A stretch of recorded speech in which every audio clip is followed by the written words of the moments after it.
Et puis de surcroît, je ne vois pas en quoi est-ce que j'ai utilisé l'UFI à des fins politiques. Donc c'est pour vous dire, pour répondre à votre question, oui, on a complètement oublié que l'UFI c'est une association qui doit regrouper tous les Ivoiriens. Donc on a tenu compte de vos appartenances politiques, plus ou moins pour, ou bien de vos penchants politiques, pour vous écarter, pour vous saboter, c'est ça?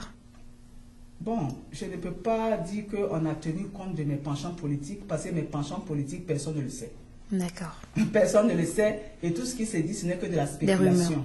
Parce qu'au début, on m'a accusé d'être RDR. Donc, même mes propres parents écrivaient partout, oh, laissez-la. De toute façon, elle est RDR.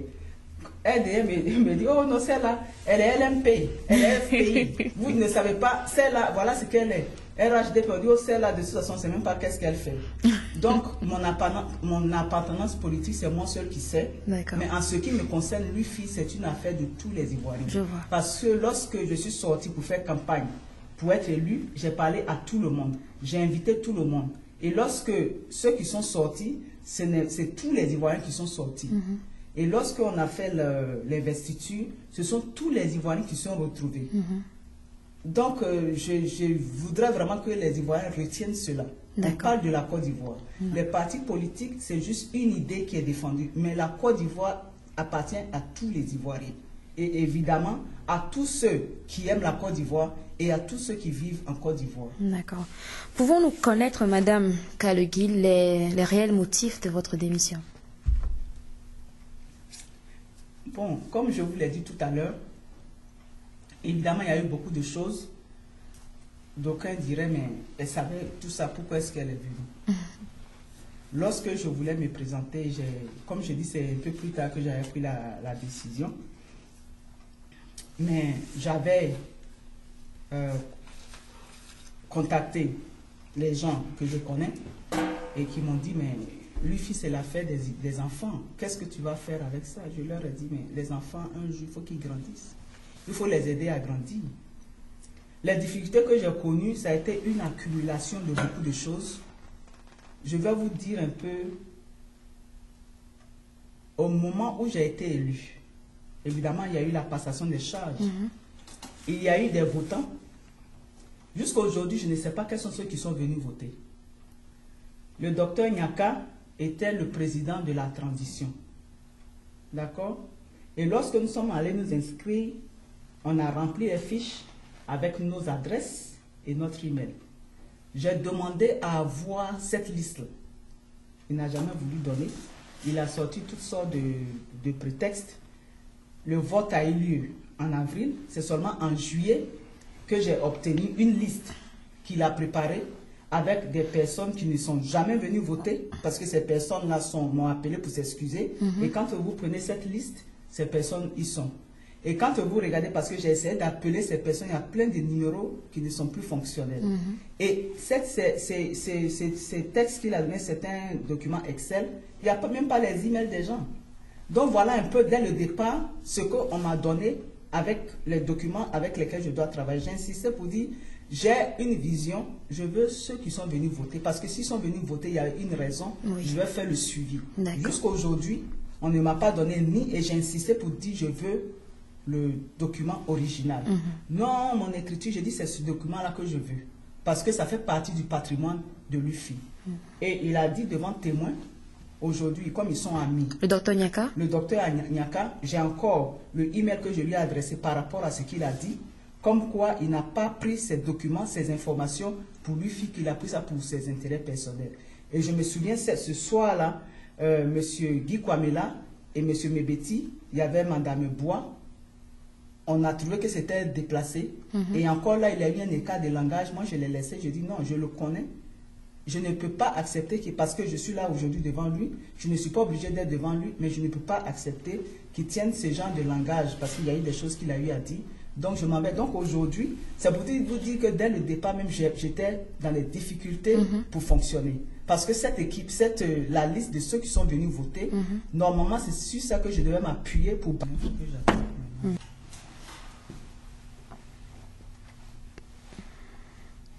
Donc, au niveau de la transition, je n'ai pas eu les documents qu'il fallait. Et je voudrais aussi aborder quand même les relations que j'ai eues avec les présidents d'honneur. Nous avions eu son Excellence M. Charles Kofi, que j'ai rencontré au début. Donc, qui fut l'ambassadeur de la Côte d'Ivoire à l'époque, n'est-ce pas? Oui, oui, avant son Excellence Daouda Diabaté. Et donc, lui, je l'ai rencontré comme en tant que président d'honneur et j'ai posé certaines doléances. Évidemment, il nous a donné aussi des conseils et il a insisté sur le fait que les textes de l'UFI étaient vraiment des textes à conflit, que lui, il me demanderait, moi et mon équipe, de vraiment nous atteler à porter vraiment un changement qui puisse regrouper, rassembler les Ivoiriens, que les Ivoiriens s'accordent à quelque chose qui puisse les réunir, que jusque-là, ça les divise. Et le deuxième aspect, j'ai sollicité l'ambassade pour avoir accès à la salle, puisqu'on parle de la Côte d'Ivoire, et l'ambassade est la maison des Ivoiriens. L'ambassadeur et président d'honneur m'a fait un refus poli pour dire qu'il fallait que l'UFI trouve les moyens de sa politique. C'est comme ça que depuis lors, les réunions de l'UFI sous ma direction ont lieu dans cette salle. Et la raison pourquoi est-ce que c'est dans cette salle, c'est que je suis moi-même membre du comité de gestion. Et ce qui fait que je peux à tout moment y accéder, évidemment, moyennant quelque chose. D'accord. Donc, ensuite, nous avons eu l'avènement du cinquantenaire. Je suis en train de vous expliquer un peu pour dire que personne ne m'a ménagé. Donc, je ne suis pas parti comme ça sur coup de tête. Je ne suis pas parti parce que je n'étais pas à la hauteur de ce que je devais faire. Mais les obstacles que j'ai rencontrés ont commencé dès les premiers instants. Déjà, au niveau de l'accès à la salle. Comment est-ce que je peux tenir mes réunions si je n'ai pas une liste pour demander aux Ivoiriens de venir cotiser, je n'ai pas les documents pour permettre d'ouvrir. Je veux dire, il n'y a pas d'accès aux bases de données. Aux bases de données, comment est-ce que j'allais fonctionner? Mais ça ne m'a pas dérangé. D'accord? Je continuais quand même dans cette lancée-là, je persévérais. Alors, il y a eu l'avènement du cinquantenaire qui a coïncidé avec l'investiture de la nouvelle présidente. On s'est dit, bon, comme les Ivoiriens aiment la fête, on allait vraiment faire d'une pierre deux coups et puis faire la promotion de la Côte d'Ivoire. On a même associé certaines associations des pays de la sous-région. Et il y en a qui sont venus, ainsi de suite. Mais lorsqu'on a approché son Excellence Charles Kofi, il a dit qu'il ne veut pas que l'UFI soit associé à cet événement-là. Il me l'a dit dans son bureau.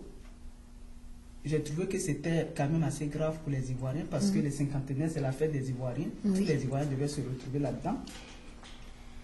Et il m'a envoyé un courrier pour me dire que l'UFI ne doit pas être concerné par les cinquantenaires. Et pourquoi était-il contre? Je n'ai pas demandé les justificatifs, mais les Ivoiriens qui étaient concernés, il y en a qui m'appelaient pour me dire, oui, pourquoi est-ce que l'ambassadeur n'a pas impliqué l'UFI? Oui, j'ai dit, mais nous sommes tous des Ivoiriens.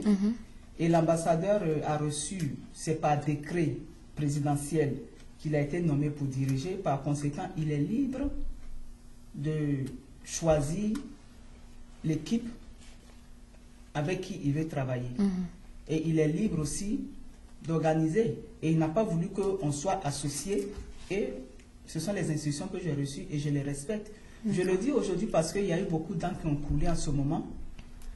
On m'a blâmé. Pourquoi est-ce que je n'ai pas dit, mais l'ambassadeur, c'est une autorité. Vous n'êtes pas content, vous allez voir l'ambassadeur puis vous exprimer. Et monsieur Serge Porquet, avec le même Guy Kwamela, avec une autre équipe, ils ont voulu que j'aille sur un journal pour exprimer pourquoi est-ce que l'ambassadeur avait une telle attitude vis-à-vis de l'UFI. Quelque chose que j'ai décliné. Parce que je dis, si j'ai besoin de m'exprimer à une autorité, je sais comment le faire et ce n'est pas à travers les médias que je vais échanger avec une autorité et qui est en plus le président d'honneur de l'UFI. De l'association. D'ici. Donc voilà un peu au niveau des ambassadeurs. Maintenant, nous avons actuellement l'ambassadeur Daouda Diabaté. Et quand on voit tout ce qui s'est passé, parce que lorsque il est arrivé, mon fils, c'est pour vous dire que ce n'est pas l'adversité qui me préoccupe. D'accord? Moi-même, j'ai connu aussi mes difficultés personnelles parce que je suis un être humain et j'ai aussi ma vie à gérer. Oui. Mon fils a été malade du cancer à partir du mois de février. Désolée de l'apprendre.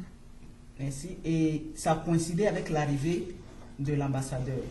Évidemment, l'UFI vient au deuxième rang quand il s'agit de mon fils. Donc, on a géré la situation de mon fils. Quand même, je suis une mère.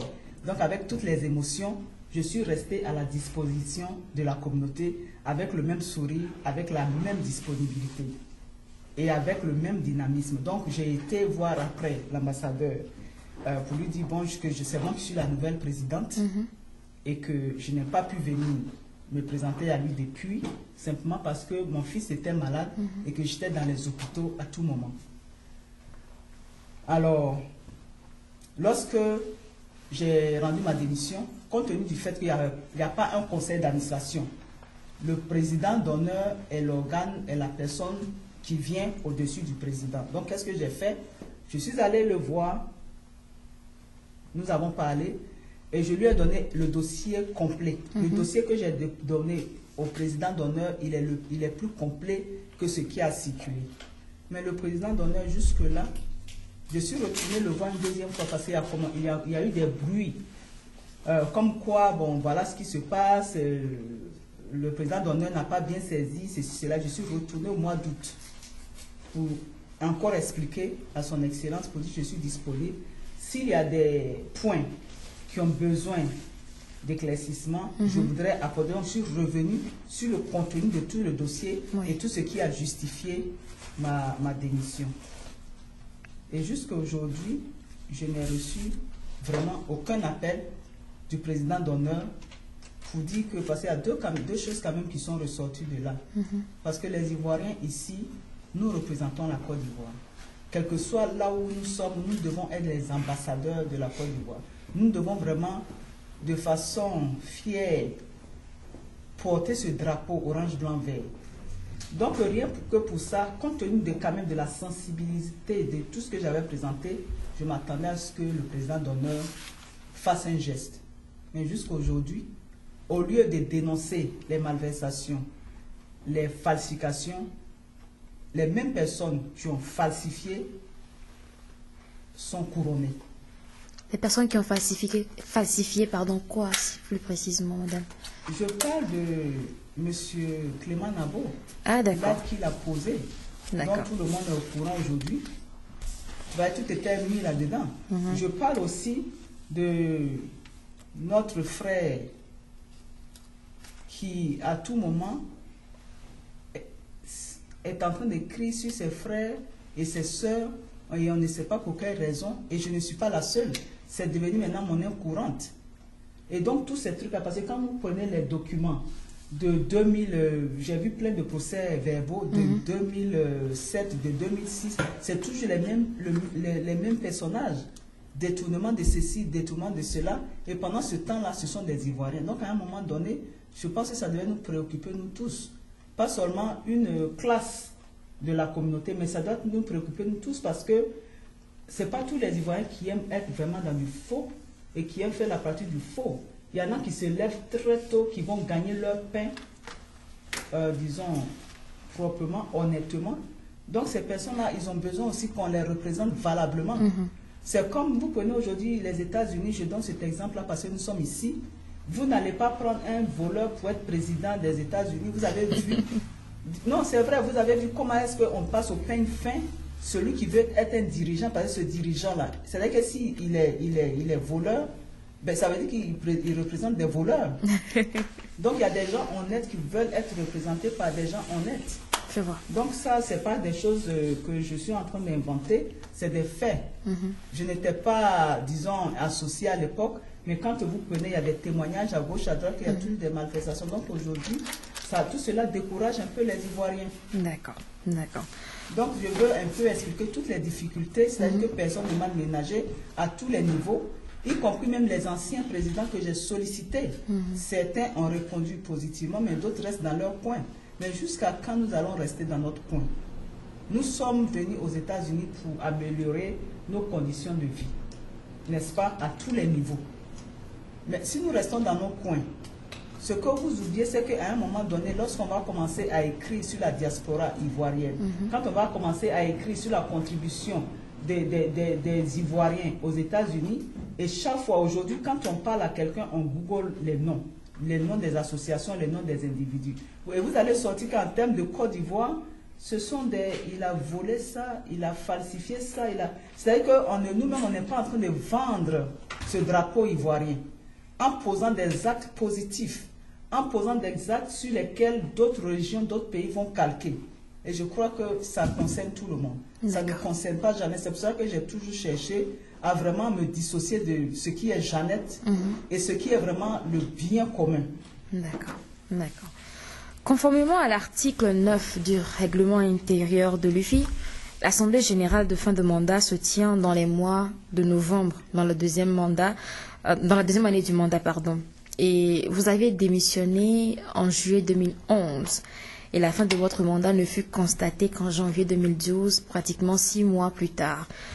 Pourquoi avoir attendu tout ce temps avant de convoquer une assemblée générale et de constater la fin de votre mandat?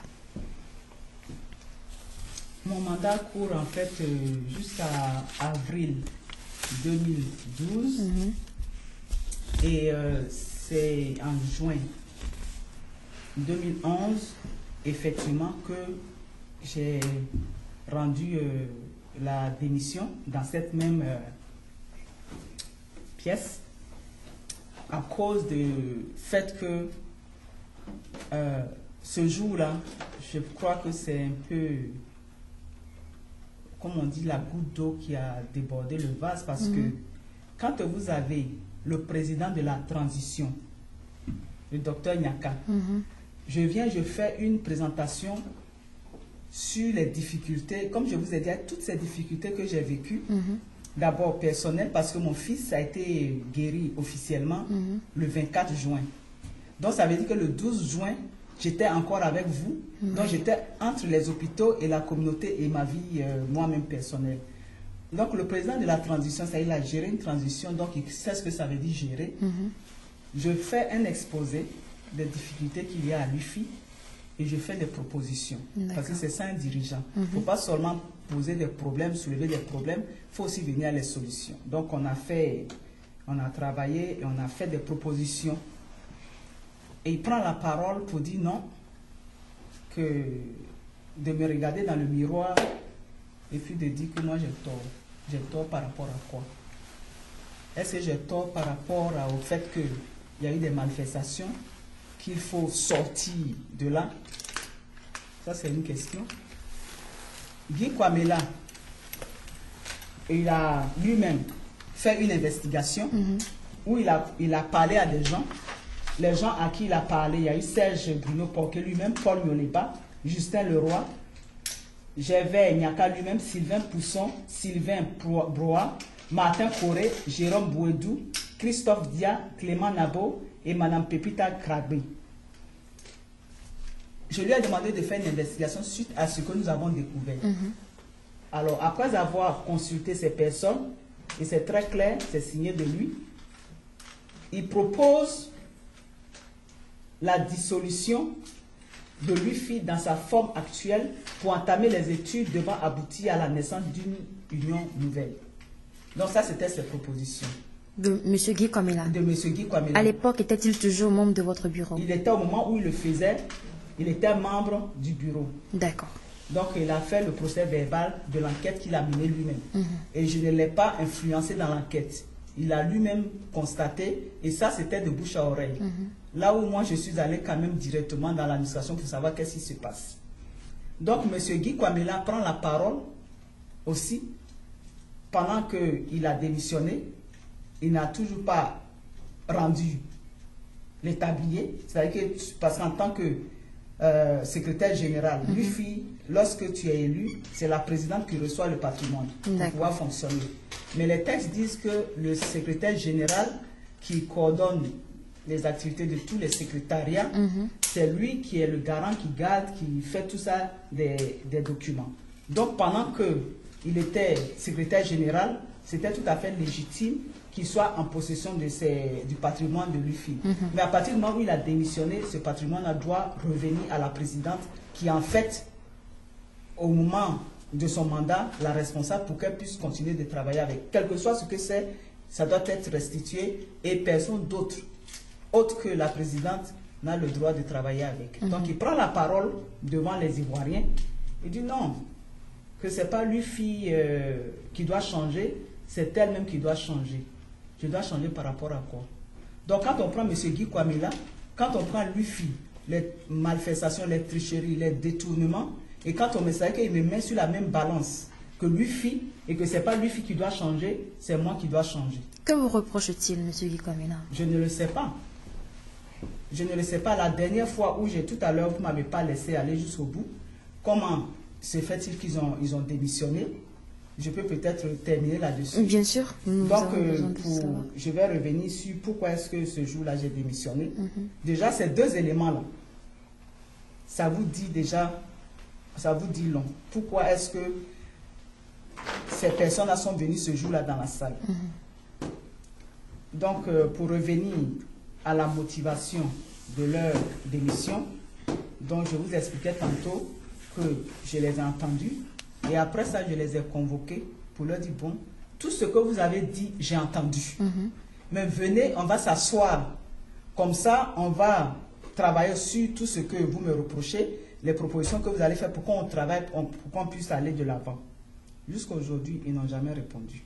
Mais au contraire, c'était d'abord les emails de Mme Louise Bois pour commencer à me traiter de tous les noms. Je lui ai dit merci, c'est un plaisir pour moi d'avoir travaillé avec elle. Et après, c'est M. Mebeti qui m'envoie une longue lettre pour me dire comment est-ce que c'est compliqué pour moi de travailler avec moi. Je lui ai dit des choses qui n'ont, pour moi, qui n'ont pas de fondation. Je n'ai pas considéré ça. Je leur ai dit, venez, on va s'asseoir, on va parler. C'est la communauté, tout ce que vous me reprochez, on va en parler. Ils ne sont jamais venus. Et maintenant, à ma grande surprise, ce sont des lettres de démission. Donc pour moi, c'était parce que j'ai effectivement découvert ce qu'ils ont eu à faire. Et puis moi, ça ne me dérange pas parce que je sais qui je suis. C'est parce que je suis présidente que vous me reprochez ce que vous me reprochez.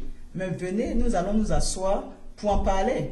Comment est-ce que vous voulez qu'on oriente l'UFI qui n'a pas d'argent pour travailler, ou depuis le début, on me met les bâtons dans les roues, et malgré cela, je continue d'avancer. Donc venez, jusqu'à aujourd'hui, Guy Kwamila, il n'est pas venu. Et il y a un des membres qui a dit, bon, il faudrait qu'on continue de leur tendre la main.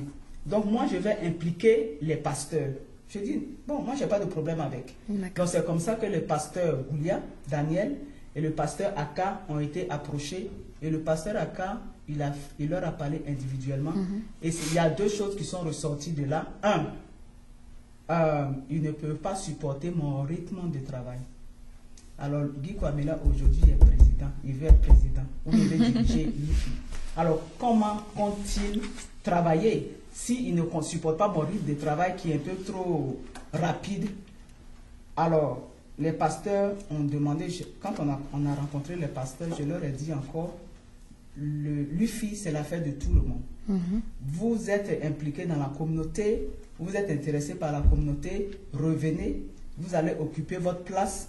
Et que M. Mebeti Dosso a répondu aux deux pasteurs. Et je vous assure que les deux pasteurs ont sorti leur Bible et ont insisté pour dire que ce qu'ils sont en train de dire là, ils le font au nom de Dieu et ils sont sincères là-dessus. Et tout ce qui sortira de là, il va avoir un procès verbal. Est-ce que ça a été fait? Je n'ai pas initié la rencontre, je ne m'en suis pas mêlé. Donc, M. Mebeti a pris la parole pour dire qu'il n'est plus intéressé par l'UFI et ne peut plus revenir sur sa décision. Et c'est là où, devant les deux pasteurs, M. Guy Kwamila a dit qu'on a été imposé à Jalet. Et nous, on ne veut plus revenir. Donc c'est le moment pour elle de constituer une équipe qui saura supporter son rythme de travail. Bon, il y avait mademoiselle Kwao Christelle qui répond pour dire, elle ne sait même pas pourquoi est-ce qu'elle est là, parce que de toute façon, on lui avait déjà dit de partir. Donc voilà un peu comment est-ce qu'on s'est séparés. Et lorsqu'on s'est séparés, Guy Kwamila a approché l'un des gars pour dire, bon, moi je suis parti, si tu es secrétaire général par intérim, il faut que je te donne tous les documents. Et il a répondu pour dire, je ne suis pas le président, je ne suis pas la présidente. Quand elle va me donner les instructions, moi je vais les suivre. Et effectivement, vous avez démissionné en bloc. Or, entre-temps, la démission, j'avais appris ça en début janvier, parce qu'ils sont allés fêter. Ceux qui disent qu'ils ne sont pas fêtards, ils sont allés quand même fêter le 31. Il y en a qui se sont retrouvés chez M. Mebeti, où il a été annoncé qu'il démissionnait en bloc. Et c'est plus tard qu'effectivement j'ai reçu les emails là. Je vous assure, comme des rats qui sortaient de trucs, chacun vient de démissionner. D'accord, madame. Donc voilà un peu comment est-ce qu'ils ont démissionné, mais ils ne se sont pas arrêtés là. Vous démissionnez. Tant mieux. La démission, c'est un départ. Oui. Souvent, on démissionne pour aller dans un endroit qui peut nous apporter un meilleur revenu. Et ça, on le voit tous les jours. C'est un départ. Moi, je démissionne quand je pense que ça ne va pas avec mes valeurs. Il n'y a pas de problème avec ça. Je vous ai expliqué tantôt que j'étais présidente du comité de rédaction, mais comme, disons, la voie qui était en train d'être empruntée ne convenait pas à mes principes, j'ai démissionné, mais ça ne m'a pas empêché de continuer d'être à la disposition de la communauté. D'accord, d'accord. Donc, là-dessus, je vais terminer. Et les mêmes personnes continuent de passer de maison en maison pour dire non, il ne faut pas venir travailler dans le bureau de l'UFI. Les mêmes personnes qui sont aujourd'hui intéressées à diriger la communauté. Très intéressant, mais nous allons devoir aller plus vite puisque nous sommes à court de temps. Eh bien, l'article 20 du statut de l'UFI stipule également que le conseil d'administration de la transition est l'organe chargé d'organiser les élections du président de l'association en cas de vacances. Et c'est un organe permanent composé de membres même non permanemment élus en assemblée générale. Le comité transitionnel est présidé par M. Nabo, qui a organisé les élections et a porté M. Guy Kwamila au pouvoir. Répond-il selon vous à ces critères? Est-ce qu'une assemblée générale a été convoquée conformément aux tests et aux statuts de l'association avant que ces élections ne furent organisées? Pouvez-vous nous dire, bon, si je peux continuer, pouvez-vous nous éclairer sur les conditions en fait dans lesquelles Monsieur Nabo a organisé ces élections et son comité a vu le jour et comment il a organisé les élections et emporté M. Guy Kwamila au pouvoir? Bon, en ce qui nous concerne, je crois que l'UFIDC Métro n'a toujours pas de président. Les élections pour le président de l'UFIDC Métro, c'est-à-dire la personne qui va me remplacer, les élections seront faites bientôt, je crois que le 3 mars. Maintenant. Et pourquoi cela? Parce que tout ce qui a été fait par rapport à tous ceux qui ont fait, disons, du faux et usage de faux, on ne peut pas tenir compte de cela, donc par conséquent, c'est nul et non avenu. Et l'Assemblée générale de fin de mandat, telle que prévue par les statuts, disons, c'est très clair. Il y a eu des résolutions, et ces résolutions-là ont invalidé quoi que ce soit comme élection. Tout comme vous venez de le dire, il y a d'autres personnes aussi qui affirment que M. Nabo a fait du faux et usage du faux, mais pouvons-nous savoir en quoi il a fait du faux? C'est-à-dire, quels sont ces actes qu'il a posés qui, selon vous, sont illégitimes ou illégaux? Bon, lorsque je mets ensemble tout ce que je viens de vous raconter tout de suite là, le fait qu'on ait déposé des statuts, c'est-à-dire créer une nouvelle organisation en masse, disons, la déclarer à l'insu des Ivoiriens, déjà c'était très grave. Donc quelque part, lorsque j'ai commencé à demander les documents de base, ils se sont dit, tiens, je suis sûr que quelqu'un a une copie. Ils se sont dit, tiens, elle va découvrir ce qu'on n'a pas voulu montrer aux Ivoiriens. Parce qu'en me donnant le document juridique, j'allais voir que c'est loin d'être, parce que j'ai demandé, j'ai dit, mais où se trouve la traduction anglaise de ces documents? Moi, je n'ai pas du tout pensé un seul instant que c'était vraiment... Deux documents différents. Deux documents différents. Donc déjà, ça, c'était un des éléments. Ce qui fait qu'aujourd'hui, on ne peut même pas dire que l'UFI d'ici métro est légal. Pas du tout, parce que autant on a menti aux Américains, enfin à l'administration américaine, autant on a menti aux Ivoiriens. Donc ça, c'est déjà un autre élément. Maintenant, aller signer pour quelqu'un qui n'est pas disponible aux États-Unis, c'est de la fraude. Surtout que ce n'est pas lui qui a posé sa signature, puisque la personne doit être présente pour apposer sa signature ce jour-là. D'accord. Et au moment où M. Clément Nabo était en train de remplir ses documents, c'est en 2009, je dirais, qu'il a été secrétaire général de l'UFI-DC Métro. Et je dirais même, disons, UFI-USC et UFI-DC Métro. Mais au moment où il était en train de faire tout ça, il n'était pas légal, il n'était pas éligible à quoi que ce soit. Et le fait d'aller le faire sans même le signaler aux gens, parce que comme on dit, une faute à moitié reconnue, elle est pardonnée, mais là, enfin reconnue, elle est à moitié pardonnée. Et là, jusqu'au jour, à ce jour, ces gens ne sont pas en train de vraiment reconnaître que ce qu'ils ont fait, ça n'allait pas vraiment dans le sens de la cohésion et de la paix dans la communauté. Donc c'est M. Nabo qui a légalisé ces documents qui n'étaient pas conformes à l'Assemblée générale. Les documents qui ont été, les statuts qui ont été déclarés, il fait partie des gens qui l'ont déposé. Donc il était au courant de l'existence de ces textes qui ne sont pas conformes aux textes que les Ivoiriens ont en leur possession. Mais le dimanche, c'est-à-dire demain, lorsque les Ivoiriens viendront à l'Assemblée générale, et je leur demande de venir vraiment, d'être nombreux, pour pouvoir eux-mêmes voir les documents, toucher les documents et comprendre de quoi est-ce que je suis en train de parler. Et maintenant, la signature de chèque, ce n'est pas la signature légalisée. En Côte d'Ivoire, lorsque vous devez créer une société, on vous demande de légaliser votre signature. Et dans certaines, disons, institutions, y compris la banque et tout ça, on vous demande de donner les spécimens de votre signature. Ça veut dire qu'une signature, elle est précieuse, elle ne s'imite pas comme ça. Et M. Clément Nabo, il a quand même été, disons, membre de la commission électorale nationale aux États-Unis. Par conséquent, il connaît la signature, la valeur de la signification d'une signature. Donc, tout ce qui entoure cela, normalement, on devait mettre les pieds dans les plats et puis dissoudre carrément l'UFI, parce qu'on ne sait même pas par quel bout commencer. Comme aux États-Unis, lorsque une organisation ne fonctionne pas, il y a ce qu'on appelle bankruptcy. Et là, c'est reconnu légalement et puis vous repartez sur une nouvelle base. Monsieur Nabo a-t-il signé à la place de quelqu'un, madame?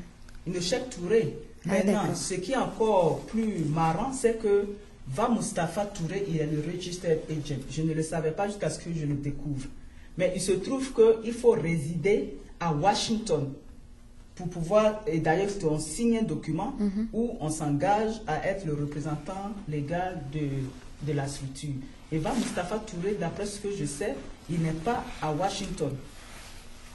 Au moment où les faits se passaient, M. Va Moustapha n'est pas à Washington. Donc par conséquent, c'est encore un mensonge vis-à-vis de l'administration américaine. Donc quand vous analysez tout ce qui entoure, pour pouvoir mieux faire les choses, il faut carrément faire table rase et puis recommencer. C'est-à-dire que tout ce qui existe, les Ivoiriens qui veulent vraiment une cohésion, les Ivoiriens qui veulent l'entente entre eux, qui se mettent ensemble et qu'eux-mêmes ils décident ce qu'il faut faire. Mais dans tout cet amalgame-là, on ne peut pas, je ne sais pas qu'est-ce qu'il faut proposer.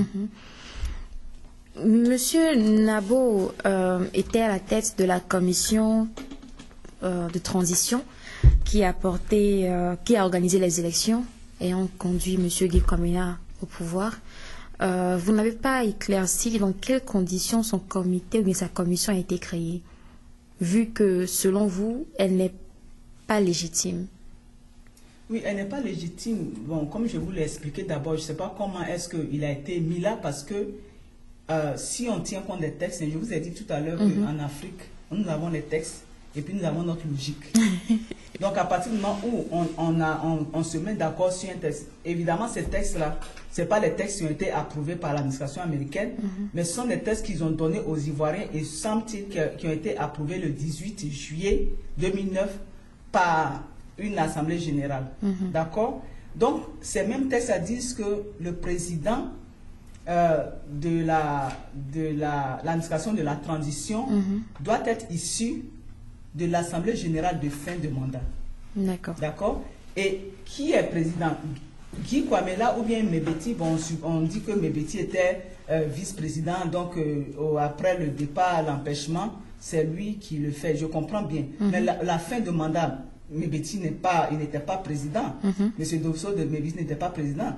Guy Kwamena n'était pas président. Je veux dire, il y avait un seul président de l'UFI-DC Métro. Si même on laisse les textes et restons dans la logique, c'est un seul président, c'est le président qui fait son bilan. Et ce n'est pas un vice-président qui fait le bilan de quelqu'un qui est encore vivant, encore moins un secrétaire général. Donc, par conséquent, il n'y avait qu'une seule assemblée générale qui devait être organisée pour faire le bilan, pas le bilan d'un événement, mais le bilan de tout ce qui s'est passé durant son mandat. Mais vu que vous avez démissionné, comment était-il possible d'organiser tout ceci après votre démission? C'est-à-dire que vu que vous avez démissionné, il y avait déjà une vacance de pouvoir. Comment peut-on organiser donc une assemblée générale si vous n'êtes pas là, en votre absence? Que prévoient les textes pour cela? Bon, d'abord, je voudrais aussi encore, comme je dis, je ne sais pas s'il faut finalement dire qu'on est dans l'Union ivoirienne des ignares, parce que quand on parle de démission de départ, vous annoncez que vous partez, vous démissionnez. Quand on met en place une organisation, ça veut dire que vous êtes dans une administration. Donc, on met en place une organisation, mais on ne veut pas l'administrer comme une organisation.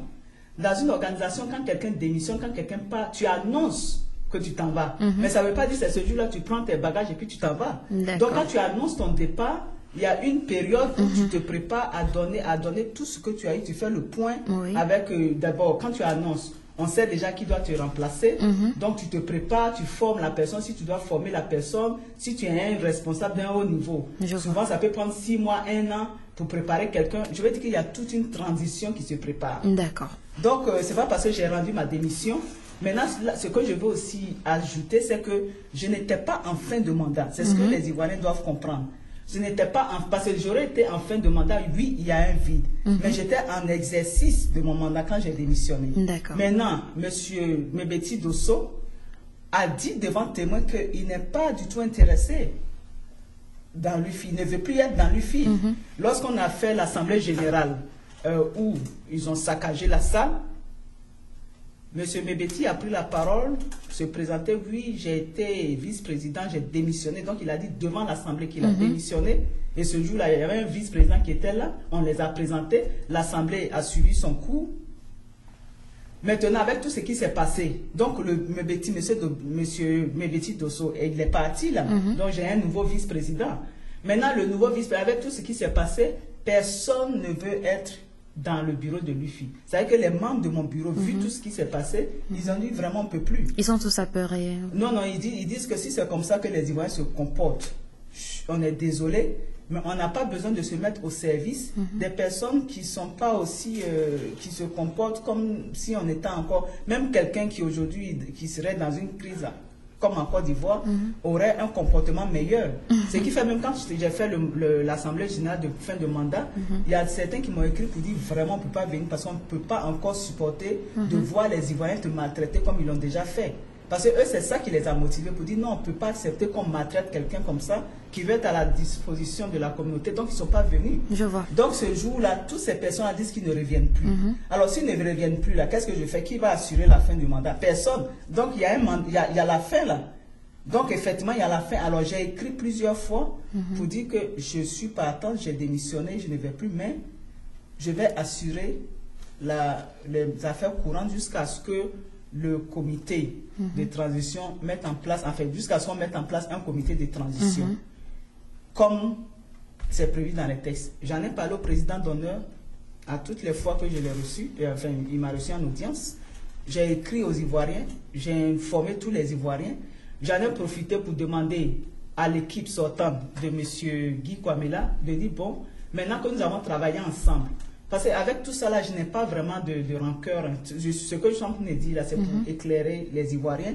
C'est pour leur donner des éléments, pour leur permettre de vraiment prendre des solutions, des décisions qui puissent vraiment transformer nos vies aux États-Unis. Parce qu'on parle des Ivoiriens et on parle de la Côte d'Ivoire, qu'ils tiennent compte de ça. Donc, je les ai appelés pour dire, bon, nous avons travaillé ensemble, c'est bien que vous êtes partis, mais je suis arrivé à un point où je dois faire le bilan de mon mandat. Vous avez travaillé, vous avez apporté des choses à la communauté. Venez, on va s'asseoir pour préparer la fin du mandat. Ils n'ont jamais répondu à l'appel. D'accord. Donc, c'est pour vous dire que qui d'autre devait assurer. Et moi, je me suis porté volontaire pour assurer les choses courantes. Et dans ce cadre-là, j'ai eu à organiser comment on appelle ça, les veillées, évidemment, quand on me sollicite, aller voir les malades quand on me sollicite, ainsi de suite. Donc, les affaires courantes étaient continuellement gérées jusqu'à ce que, effectivement, on annonce comment on appelle ça, la tenue de l'Assemblée générale de fin de mandat. Oui, d'accord. Monsieur Kwamina, Monsieur Nabo, qui a présidé comment l'appelle-t-on, ce comité de transition et a organisé des élections auxquelles a participé Monsieur Guy Kwamina, qui aujourd'hui se dit président de l'UFI. Il y a eu beaucoup d'encre qui ont coulé, beaucoup de salive qui ont coulé par rapport à cela. Et l'on se demande toujours pourquoi M. Guy Kwamina ne démissionne pas de cela, de ce poste, afin de permettre au nouveau comité qui a été créé après la fin de votre mandat, après le contrat de la fin de votre mandat, d'organiser ces élections proprement dites, auxquelles il pourra une fois encore participer pour se faire réélire si possible. Pourquoi, selon vous, M. Guy Kwamina refuse de démissionner et veut toujours se maintenir président de l'association après des élections que l'on peut dire avoir été, pas frauduleuses, mais organisées dans des conditions irrégulières. Oui, effectivement, ce sont comme je vous ai dit tantôt, en Afrique, nous avons les textes et on pense que les textes sont faits là juste pour meubler peut-être nos bibliothèques. Donc, je ne saurais pas vous dire quelle est vraiment la vraie motivation de M. Guy Kwamina. Mais ce que je peux vous dire, c'est que selon les résolutions prises au cours de l'Assemblée générale de fin de mandat, M. Guy Kwamina, avec les actes qu'il a posés, ne peut plus être à la tête d'une association ivoirienne ici. Parce que dans toutes choses, il faut rendre compte. Donc je pense que ce que les Ivoiriens ont constaté aujourd'hui, ce n'est pas quelqu'un à qui on peut faire confiance. Et je vous ai expliqué tout à l'heure comment est-ce qu'ils se sont comportés vis-à-vis de moi. Alors vis-à-vis de cette même communauté-là, quel bilan, lui, en tant que secrétaire général, il peut faire? C'est-à-dire quelle preuve qu'il peut donner aux Ivoiriens qu'il est capable de respecter une promesse faite aux Ivoiriens, de respecter les engagements qu'il prend vis-à-vis des Ivoiriens. Je pense que ça, c'est très important. Et ce sont ces genres de problèmes auxquels on est confronté en Afrique. En Afrique, on fait des campagnes, on promet des choses, on reçoit des fonds, des bailleurs de fonds, et puis on fait toute autre chose, et personne ne vous demande des comptes. Ou bien quand on vous demande des comptes, c'est toute autre chose. Et l'Afrique aujourd'hui, elle est dans le même état. Ce n'est pas parce qu'on ne reçoit pas de l'aide, ce n'est pas parce qu'il n'y a pas de, disons, des déterminations pour aller de l'avant. Mais quand vous avez les textes qui disent, bon, voici ce que nous allons faire, et qu'en dehors de ça, des personnes viennent avec leur propre logique, vous comprenez que c'est difficile de connaître vraiment la motivation de ces genres de personnes. Mais une chose est certaine, on ne peut rien bâtir sur du faux. On ne peut rien bâtir sur des mensonges. On ne peut rien bâtir sur des falsifications parce que ça vous rattrape. Alors là, très vite, c'est ce qui s'est passé. Moi, ils n'ont jamais voulu me donner tous ces documents-là. Mais regardez, aujourd'hui, j'ai à ma possession les documents qui ont été déposés à l'administration et je suis en train de vous faire une analyse d'une situation que je n'ai même pas vécue.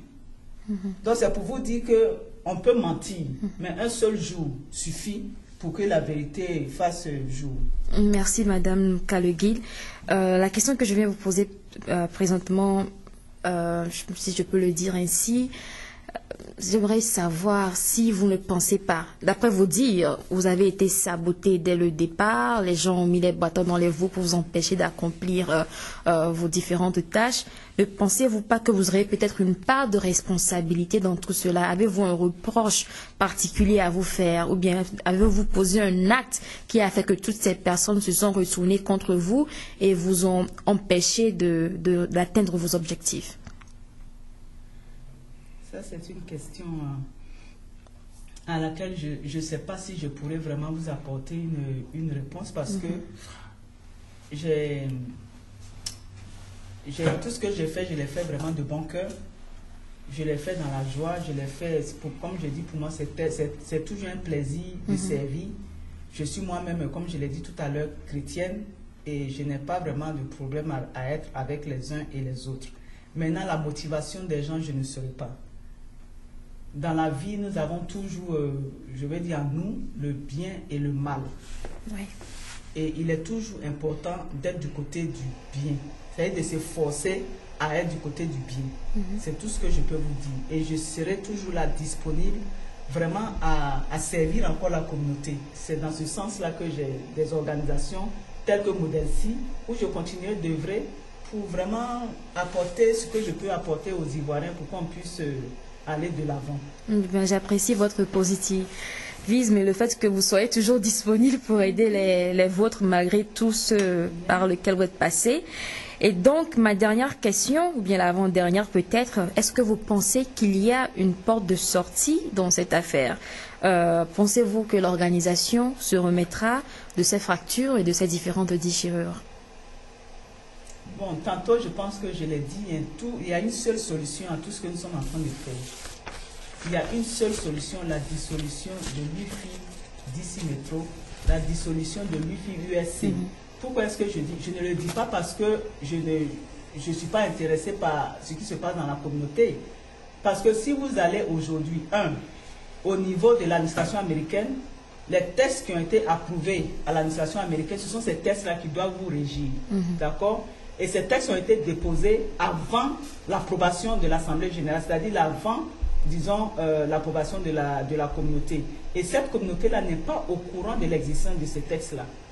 Donc, à un moment donné, il faut que ces textes soient retirés de l'administration américaine et que les Ivoiriens acceptent tout ce qui a été écrit dans ces textes. Et il se trouve aussi que vous avez des Ivoiriens qui sont à UFI-USC, les anciens présidents, on ne peut pas les exclure comme ça. Je veux dire que ce n'est pas bien. Ce sont des gens qui ont apporté quand même leur contribution, même si jusqu'à aujourd'hui, après 20 ans, l'UFI est encore à l'échelle bébé, mais ils ont aussi apporté leur contribution. Donc il y a une fusion qui doit se faire. Donc les gens doivent s'asseoir, les Ivoiriens doivent s'asseoir, repenser, réfléchir. Pourquoi nous sommes même là aux États-Unis? Qu'est-ce que nous voulons accomplir? Qu'est-ce que nous voulons apporter? C'est un travail collectif. Ce sont des réflexions collectives qui doivent se mener. Et puis maintenant, aboutir à une solution, à des propositions où tous les Ivoiriens se retrouvent. La dernière fois, quand je faisais l'Assemblée générale, je vous ai dit que pendant ma campagne, disons, électorale, j'ai écouté les gens. Les femmes se plaignent de comment elles sont traitées dans la communauté. Et on voit aussi que nos enfants ne sont pas intégrés dans tout ce que nous faisons. Bon, les hommes, ceux qui en comptent, bon, vous avez vu les résultats que ces hommes-là nous fournissent. Qu'est-ce que vous allez faire avec ces résultats-là? Et aujourd'hui, la femme cherche vraiment à être impliquée dans le processus de développement. Donc, il y a beaucoup de choses. Quand on créait peut-être l'UFI en 1991, les besoins sont différents de ce que nous vivons aujourd'hui. Donc, à un moment donné, on doit s'arrêter et puis maintenant repenser nos visions, repenser nos objectifs et puis revoir un peu les préoccupations, les attentes des uns et des autres. Donc, aujourd'hui, avec tout ce que Dieu m'a permis, vraiment c'est une grâce, parce que tout ça, je ne les avais pas. Dieu m'a permis de découvrir tout ce qui est là. Et je pense qu'avec ce que j'ai à ma possession, avec tout ce que je vous ai exposé, la seule démarche à suivre, c'est la dissolution. Parce que quand vous prenez les attitudes de Clément Nabo, franchement, même si tout ce qu'il est en train de me faire, aujourd'hui j'ai la clé. Parce que j'ai pris des contacts auprès de l'administration américaine où on m'a demandé, donnez-nous un seul nom pour qu'on commence l'investigation. Aujourd'hui, Clément Nabo, sur les antennes, a reconnu que c'est lui. Rien que ça, déjà, ça peut commencer. Mais qu'est-ce que personnellement je gagne? Je ne suis pas Clément Nabo. Clément Nabo, il est Clément Nabo. Je suis sa sœur. Je suis venu à l'UFI, pas pour faire la palabre avec des gens, c'est pour servir la communauté, servir la Côte d'Ivoire, et puis servir l'Afrique. Donc, si tout ça, on n'arrive pas à se comprendre, à un moment donné, on s'est dit, bon, laissons tomber tout ça. Mais ce que j'ai remarqué, les Ivoiriens aiment se retrouver. Les Ivoiriens veulent se retrouver. Malheureusement, on a une méthode de gestion qui est un peu, pas du tout catholique. Donc, c'est une opportunité pour tous les Ivoiriens, comme j'ai dit, tous les Ivoiriens, y compris ceux qui sont à l'ambassade, parce que vous représentez les Ivoiriens aussi à l'ambassade, c'est-à-dire de venir ensemble, dissoudre l'UFI et son DC Métro, dissoudre l'UFI et son USC, parce qu'aujourd'hui, quand vous prenez l'UFI, ça devient Union des faussaires ivoiriens. Si ce n'est pas Union des faussaires ivoiriens, ça devient Union fraternelle des ignares. Donc, aujourd'hui, on peut faire appel à des gens qui ont, disons, l'expérience dans les organisations, l'expérience dans l'administration, et qu'ensemble, on puisse vraiment apporter notre connaissance, parce qu'à tous les niveaux, donc moi, ce que je peux proposer avant de terminer, et j'espère que je serai vraiment entendue, qu'on ne voit pas Jeannette, mais on voit quand même le travail que la communauté peut faire ensemble, de dissoudre UFI, d'ici métro, de dissoudre UFI, USC, et encore je reste disponible pour, disons, aider ceux qui le souhaiteront à vraiment entreprendre ces démarches-là. Donc, voilà ce que je voulais proposer parce que c'est compliqué. On ne sait pas par quel bout prendre la chose. Ce qu'il faut retenir, c'est qu'il ne faut pas que les Ivoiriens soient divisés par un instrument que nous mettons en place pour nous regrouper. Alors, si cet instrument-là est un problème parmi nous, jetons-le et prenons quelque chose d'autre qui puisse nous rassembler. Parce qu'aujourd'hui, la Côte d'Ivoire a besoin de ses enfants, quel que soit où ses enfants sont. Je vous remercie beaucoup, Madame Jeannette Kaloguil. Merci de nous avoir accordé cette entrevue grâce à laquelle, je crois, nous avons pu éclairer beaucoup de gens sur la crise intrafraternelle des Ivoiriens dans la région métropolitaine de Washington DC. Nous espérons vraiment qu'il y aura un dénouement positif à cette crise et que les Ivoiriens pourront poncer leurs plaies de part et d'autre et se regrouper comme il le faut afin de permettre l'épanouissement des uns et des autres. Je vous remercie, chers tous et toutes, de nous avoir suivis. Nous voici donc à la fin de cet entretien avec Madame Jeannette Kaloguil. Nous vous remercions encore pour votre fidélité et espérons vous retrouver très prochainement. Farida Nabourema, portez-vous bien d'ici là.